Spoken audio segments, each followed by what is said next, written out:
Namaskar, Jai Hind. It's a very pleasant moment on rainy season. I hope you all are enjoying right now this season. The rainy season is a very important season whenever the climate and condition is become to very cold, and we have to take the energy from atmosphere. So now today we are going to learn about Lesson 10 of Bihar Board Class 12 Biology student. The chapter name is मानव कल्याण में सूक्ष्म जीव. Class 12 chapter 10. Here we have to going to learn some important objective question. You must have to write down this all question, and these are very important for examination point of view, as well as you will understand and known well knowledge about this chapter. So dear student, if you are a new person in my channel, so you are most welcome in my YouTube channel Sanjeev Gunjan Classes. You will have to give the proper attention towards know and enhance your knowledge. So let's start. हम लोग class 12 के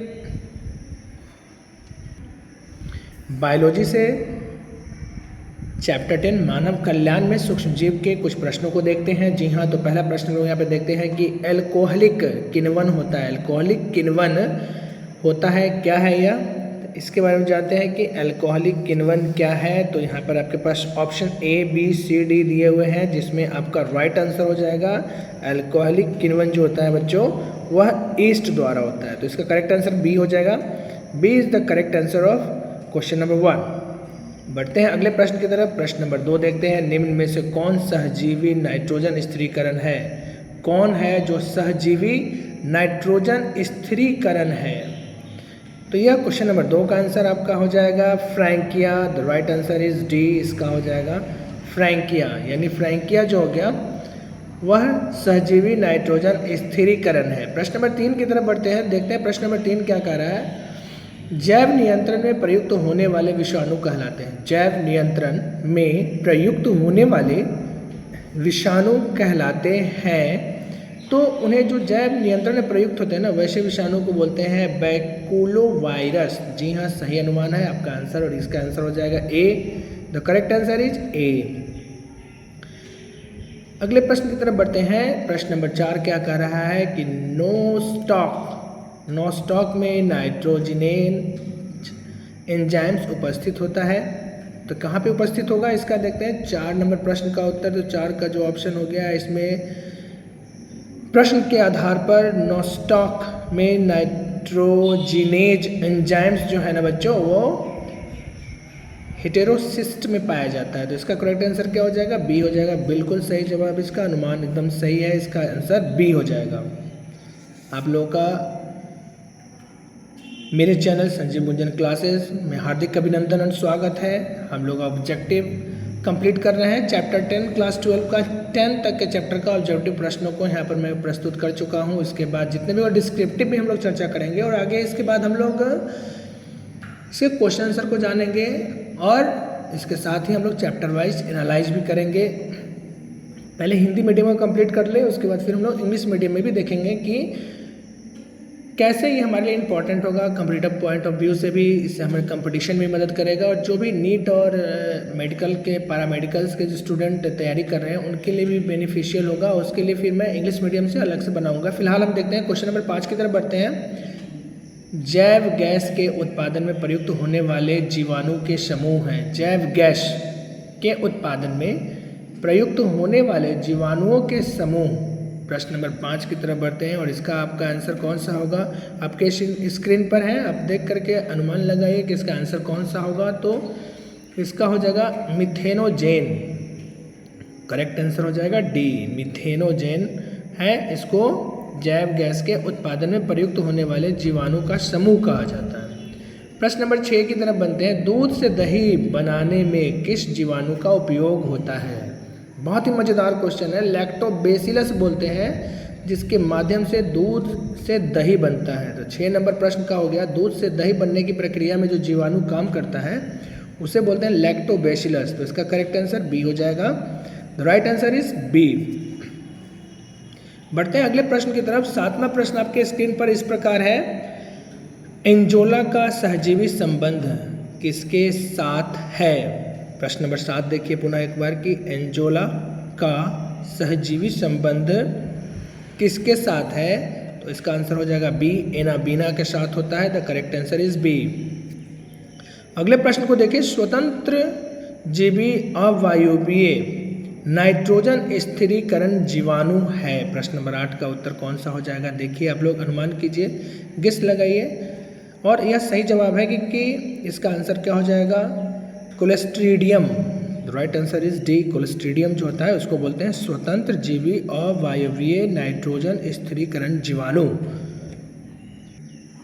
9वां प्रश्न आपके screen पर है। 9वां प्रश्न क्या कह रहा है? देखिए आप लोग, साइनोबैक्टीरिया का उपयोग जैव उर्वरक के रूप में किया जाता है। साइनोबैक्टीरिया का जो उपयोग होता है ना, जैव उर्वरक के रूप में किया जाता है। तो इसका आंसर कौन सा हो जाएगा? इसका करेक्ट आंसर हो गया धान के खेतों में। The right answer is c. Cyanobacteria का उपयोग जैव उर्वरक के रूप में किया जाता है धान के खेतों में। प्रश्न नंबर 10 की तरफ बढ़ते हैं। मिट्टी को उपजाऊ बनाने में सहायक है। मिट्टी को उपजाऊ बनाने में कौन सहायक होता है? बहुत अच्छा प्रश्न है, बहुत मज़ेदार क्वेश्चन है। तो आप लोग देखिए, जो मिट्टी को उपजाऊ बनाता है ना उसको बोलते हैं जैविक खाद, कीटनाशक और ईस्ट। तो उपजाऊ बनाने के लिए मित्रों जैविक खाद बहुत ज़्यादा इंपॉर्टेंट होता है। तो करेक्ट आंसर क्या हो जाएगा? बी हो जाएगा कि मिट्टी को उपजाऊ बनाने में सहायक जैविक खाद होते हैं। बढ़ते अगले प्रश्न की तरफ। प्रश्न नंबर 11 क्या कह रहा है? जैव उर्वरक के अंतर्गत आते हैं। प्रश्न नंबर 11 का उत्तर क्या होना चाहिए? तो जैव उर्वरक जो होता है ना उसमें नीले हरे शैवाल भी होते हैं, राइजोबियम भी होता है, माइकोराइजा भी होता है एवं नाइट्रोजन स्थिरीकरण के जीवाणु भी आते हैं। तो 11 का आंसर कौन सा हो जाएगा? तो 11 का आंसर जो हो गया ए हो जाएगा। नीले हरे शैवाल, राइजोबियम, माइकोराइजा एवं नाइट्रोजन स्थिरीकरण जीवाणु को जैव उर्वरक के अंतर्गत रखा जाता है। प्रश्न नंबर 12 देखिए। 12 नंबर प्रश्न क्या कह रहा है कि इडली एवं डोसा का आटा किस सूक्ष्मजीव के प्रयोग से बनाया जाता है? इडली और डोसा का जो आटा होता है ना, किस सूक्ष्मजीव के प्रयोग से बनाया जाता है? यह 12वां प्रश्न है आपके स्क्रीन पर। तो उसे बोलते हैं क्या? 12 नंबर का हो गया आपका विषाणु। सी, इडली एवं डोसा का आटा विषाणु के द्वारा बनाया जाता है। प्रश्न नंबर 13 देखें। 13 नंबर प्रश्न क्या है? योगहर्ट बनाने में भाग लेने वाले बैक्टीरिया है। प्रश्न नंबर 13 का हो जाएगा योगहर्ट बनाने में भाग लेने वाले बैक्टीरिया कौन सा हो गया? तो इसमें ना मित्रों दोनों होगा, ए और सी दोनों होता है, लैक्टोबैसिलस बल्गेरिकस और स्ट्रेप्टोकोकस थर्मोफिलस।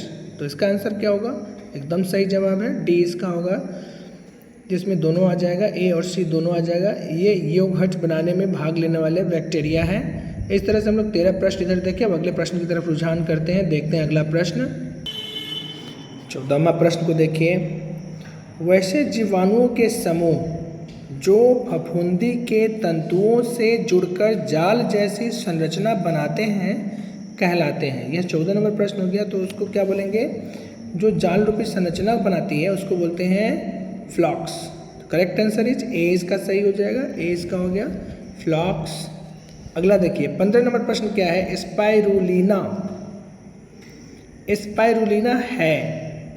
प्रश्न नंबर 15 हो गया। प्रश्न नंबर 15 आपके स्क्रीन पर स्पाइरुलिना है सिंगल सेल प्रोटीन।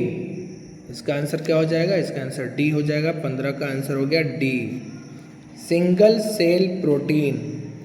अगले प्रश्न की तरफ बढ़ते हैं। प्रश्न नंबर 16 देखते हैं इसमें क्या कर रहा है। प्रश्न नंबर 16 है आपके स्क्रीन पर। व्यावसायिक रूप से विकसित प्रथम जैव कीटनाशी है। व्यावसायिक रूप से विकसित प्रथम जैव कीटनाशी है। 16वां प्रश्न है और इसका उत्तर क्या हो जाएगा? 16 का हो जाएगा एस्पोरीन। करेक्ट आंसर इसका कौन सा हो जाएगा? ए हो जाएगा। 17वां प्रश्न देखते हैं, किण्वन द्वारा प्राप्त किए जाने वाला प्रथम कार्बनिक अम्ल है। किण्वन द्वारा प्राप्त किए जाने वाला प्रथम कार्बनिक अम्ल है। 17वां प्रश्न है और इसका आंसर क्या हो जाएगा? ऑक्जेलिक अम्ल, डी। किण्वन द्वारा प्राप्त किए जाने वाला प्रथम कार्बनिक अम्ल को बोलते हैं ऑक्जेलिक अम्ल। प्रश्न नंबर 18 देखते हैं, इनमें से कौन एक जैव खाद नहीं है? 18 नंबर प्रश्न क्या कर रहा है कि इनमें से कौन है जो जैव खाद नहीं है? 18वां प्रश्न आपके स्क्रीन पर, जिसको जैव खाद की उपाधि नहीं दी गई है, तो वो कौन सा प्रश्न इसका आंसर हो जाएगा? तो इसको बोलते हैं बेसिलस थुरिंजिएंसिस। इसको हम जैव खाद नहीं कहते हैं। प्रश्न नंबर 19 देखिए, पेनिसिलिन जीवाणु गुणन को घटाता है क्योंकि यह 19वां प्रश्न है, यह क्या करता है? कोशिका भित्ति निर्माण को घटा देता है, जिस कारण से कोशिका भित्ति का निर्माण ही नहीं होगा। तो पेनिसिलिन जीवाणु का गुणन यानी मल्टीपल फ्यूजन इसका नहीं होगा, गुणन नहीं हो पाएगा। तो इसका आंसर हो गया डी। अब बताइए 20वां नंबर प्रश्न पे प्रोबायोटिक्स है। 20 नंबर प्रश्न है प्रोबायोटिक्स है, तो क्या कहेंगे इसको? 20वां प्रश्न का जो उत्तर हो गया बी, सुरक्षित एंटीबायोटिक्स को बोलते हैं प्रोबायोटिक्स। प्रश्न नंबर 21 की तरफ बढ़ते हैं, बेकरी में प्रयोग होने वाला यीस्ट है। प्रश्न नंबर 21, बेकरी में प्रयोग होने वाला यीस्ट को क्या कहेंगे? 21वां प्रश्न है, इसको बोलेंगे सैक्रोमाइसीज सेरीवाइसी। प्रश्न नंबर 21 का हो गया पहला, सैक्रोमाइसीज सेरीवाइसी। बेकरी में प्रयोग होने वाला यीस्ट का नाम हो गया सैक्रोमाइसीज सेरीवाइसी। याद करेंगे, practice makes a man perfect. Whenever you go through one by one this question, these are very important and you must have to take interest inside of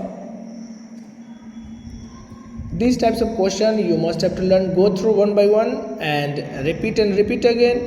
100% you all catch this all question. So right now we are going to the next question. What is the next question? तो 22 number question देखते हैं कि bit cotton प्रतिरोधी है। इसको क्या bit cotton प्रतिरोधी है? 22 नंबर प्रश्न है, तो इसका हो जाएगा, यह प्रतिरोधी है कीट का। इसका आंसर ए हो जाएगा। 23 नंबर प्रश्न की तरफ बढ़ते हैं, एनसीटाबुलेरिया निम्न में से क्या है? एनसीटाबुलेरिया निम्न में से क्या है? 23वां प्रश्न है, तो एनसीटाबुलेरिया को हम क्या बोलते हैं? इसे बोलते हैं शैवाल। इसका आंसर हो जाएगा बी, शैवाल। अगले प्रश्न को देखिए, 24 नंबर प्रश्न है, बिट विष है। 24वां प्रश्न क्या हो गया? इसका बाह्य कोशिकीय क्रिस्टलीय प्रोटीन होता है यार, तो इसका आंसर हो गया सी। अगले प्रश्न को देखिए, 25 नंबर प्रश्न है, नीफ जीन पाया जाता है। जी हाँ, नीफ का जो जीन होता है वो कहाँ पाया जाता है? 25वां प्रश्न है और इसका उत्तर हो गया राइजोबियम में। राइजोबियम में पाया जाता है। The correct answer is b. बढ़ते हैं 26 नंबर प्रश्न की तरफ, किस गैर फली पौधे के जड़ पिंड में जैविक खाद मौजूद होता है? किस गैर फली पौधे के जड़ में पिंड में जैविक खाद मौजूद है? यह 26वां प्रश्न है, जिसका उत्तर हो जाएगा फ्रांकिया, मतलब राइट आंसर इसका सी हो जाएगा। मृदा में नाइट्रोजन स्थिरीकरण हेतु हम किसका प्रयोग करते हैं? मृदा यानी कि मिट्टी में नाइट्रोजन के स्थिरीकरण मतलब फिक्सेशन करने के लिए हम किसका प्रयोग करते हैं? 27वां प्रश्न का उत्तर हो जाएगा नील हरित बैक्टीरिया का, तो इसका आंसर ए हो जाएगा। The correct answer is a. अगले प्रश्न की तरफ बढ़ते हैं हम लोग। अगला प्रश्न है 28वां प्रश्न, जूट की रेटिंग के लिए किण्वनकारी सूक्ष्म जीव है। 28 नंबर प्रश्न हो गया कि जूट की रेटिंग के लिए कौन सा हो जाएगा? किण्वनकारी सूक्ष्म जीव क्या बोलेंगे? तो उसको बोलेंगे क्लोस्ट्रीडियम एसिटोब्यूटाइलिकेम। जी हाँ, डी इसका उत्तर हो जाएगा। The correct answer is D. 29 number प्रश्न को देखिए, ब्रीवरी का संबंध किससे है? ब्रीवरी का संबंध किससे है? तो इसका संबंध होता है मित्रों प्रोटोजोआ से। The correct answer is b. अगला प्रश्न देखिए 30 नंबर प्रश्न आपके स्क्रीन पर, बायोगैस में होते हैं। बायोगैस में क्या पाया जाता है? तो 30 नंबर प्रश्न का उत्तर हो गया सी, मीथेन, CH4। बायोगैस में मीथेन पाया जाता है। यह कॉम्पिटिटिव एग्जाम में भी पूछा जाता है कि बायोगैस में क्या होता है, तो उसमें CH4 यानी मीथेन पाया जाता है। 31 नंबर प्रश्न देखिए, 31वां प्रश्न क्या है? 31 नंबर प्रश्न में जैव सक्रिय अणु साइक्लोस्पोरीन A को बनाया जाता है। किससे बनाया जाता है? तो इसको हम कवक से बनाते हैं। The correct answer is A। Next प्रश्न को देखिए 32वां प्रश्न, मानव रुधिर में कोलेस्ट्रॉल के स्तर को घटाने में सहायक स्टैटिन तैयार किया जाता है। 32वां प्रश्न हो गया और इसका आंसर हो गया डी, ईस्ट से। ईस्ट से क्या होगा ना कि मानव रुधिर में कोलेस्ट्रॉल के स्तर को घटाया जा सकता है। अगले प्रश्न को देखते हैं, प्रतिजैविक पदार्थों को तैयार किया जाता है मुख्यतः। 33वां प्रश्न, प्रतिजैविक पदार्थों को तैयार किया जाता है मुख्यतः। तो 33 का क्या हो जाएगा? इसका हो गया डी, जीवाणु से। The correct answer is D, जीवाणु से होता है। बढ़ते हैं अगले प्रश्न की तरफ। उच्च कुल के पौधे की जड़ों एवं कवक के बीच बनाए जाने वाले सहजीवी संबंध को कहते हैं। 34वां प्रश्न हो गया। 34 का आंसर हो गया mycorrhiza. The correct answer is D, mycorrhiza. अगला प्रश्न देखिए 35 नंबर, थक्का स्टोफन के रूप में उपयोग में लाया जाने वाला एंजाइम है। थक्का स्टोफन के रूप में लाया जाने वाला एंजाइम्स कौन सा है? 35वां प्रश्न हो गया। तो 35 का हो गया सी, स्ट्रेप्टोकाइनेज। इसका करेक्ट आंसर क्या हो जाएगा? सी हो जाएगा। 36वां प्रश्न को देखिए, माइकोराइजा की उपस्थिति। 36वां प्रश्न हो गया, माइकोराइजा की उपस्थिति पौधे की जड़ों की अवशोषण क्षमता को बढ़ाता है और पौधे को रोग प्रतिरोधी बनाता है। यानी इसका आंसर कौन सा हो जाएगा? सी हो जाएगा।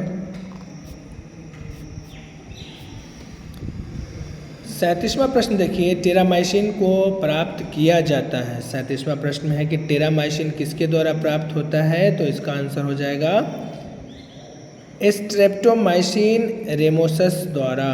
तो करेक्ट आंसर इसका कौन सा हो जाएगा बच्चों? इसका डी हो जाएगा। इस तरह से आप 37 नंबर प्रश्न को देखें। हम लोग क्लास 12 के बायोलॉजी चैप्टर 10 के वस्तुनिष्ठ प्रश्नों का उत्तर देख रहे हैं। आपके बुक से हैं जो आपकी किताब में दिया गया है और ये सारे बहुत ही इंपॉर्टेंट है। बिहार स्कूल एग्जामिनेशन बोर्ड के द्वारा जो ये सारे प्रश्न हैं इसका हम लोग उत्तर देख रहे हैं। अगला प्रश्न देखते हैं।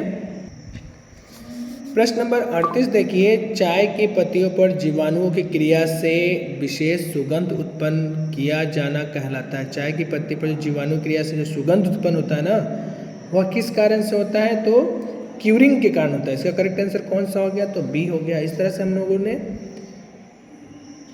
मानव कल्याण में सूक्ष्मजीव चैप्टर 10 क्लास 12 बायोलॉजी के वस्तुनिष्ठ प्रश्नों को देखें। उम्मीद करते हैं आपको अच्छा लगा होगा। इन सारे प्रश्नों को आप उतारें, अपने नोटबुक में नोट करें और इस तरह से वस्तुनिष्ठ प्रश्न के बाद हम लोग देखते हैं फिल इन द ब्लैंक्स में भी कुछ प्रश्नों को देख लेते हैं जो आगे हैं। आइए देखते हैं फिल इन द ब्लैंक्स में कौन कौन सा प्रश्न है और उस पर थोड़ा सा रुझान ध्यान आकर्षित करते हैं कि फिल इन द ब्लैंक्स में किस तरह के प्रश्नों का उत्तर हमें क्या लिखना है।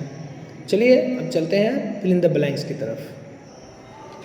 रिक्त स्थान की पूर्ति कीजिए में पहला प्रश्न है, दही में डैश जीवाणु उपस्थित होता है। तो दही में जो जीवाणु होता है ना उसको बोलते हैं लैक्टोबैसिलस। क्या बोलेंगे पहला वाला का? कि दही में जो जीवाणु होता है उसको बोलते हैं लैक्टोबैसिलस।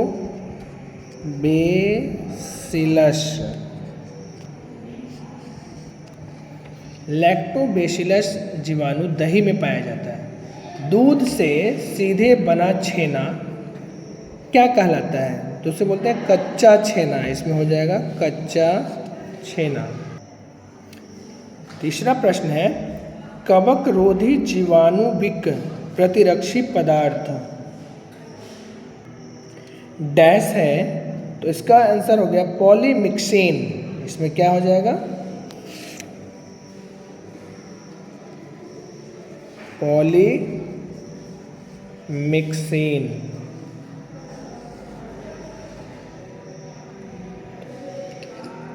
प्रश्न नंबर 4 है, डैश सामान्यतः बेकरी ईस्ट कहलाता है। बेकरी ईस्ट क्या कहलाएगा? सामान्यतः बेकरी ईस्ट कहलाता है। प्रश्न नंबर 4 है, तो इसका आंसर हो जाएगा सैक्रोमाइसिन सीरोविजी। इसमें क्या बढ़ेंगे मित्रों? सैक्रोमाइसिन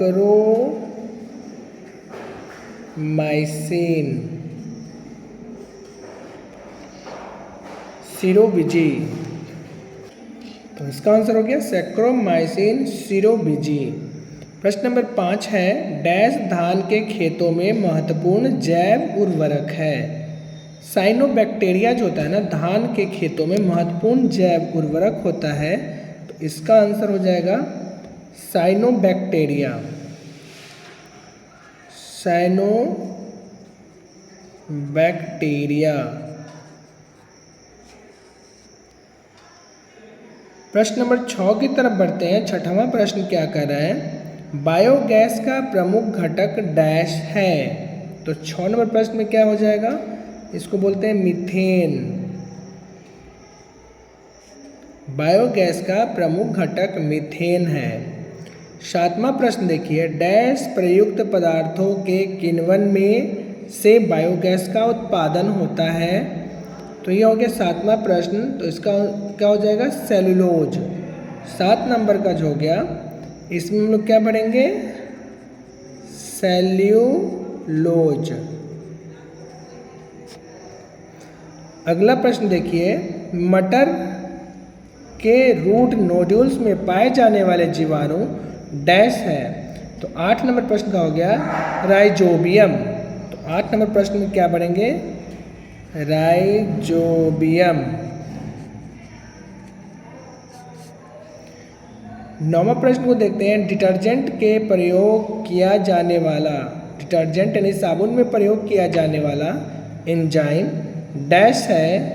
तो उसको क्या बोलेंगे? जो साबुन में प्रयोग किया जाता है, इसे बोलते हैं लाइपेज। लाइपेज।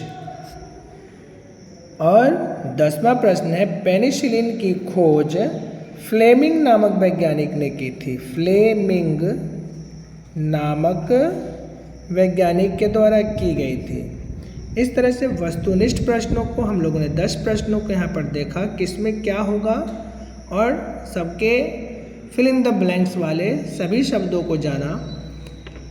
इस प्रकार मानव कल्याण में सूक्ष्म जीव अंतर्गत क्लास 12 का चैप्टर 10 बायोलॉजी के कुछ प्रश्न यहाँ पर कंप्लीट हुआ।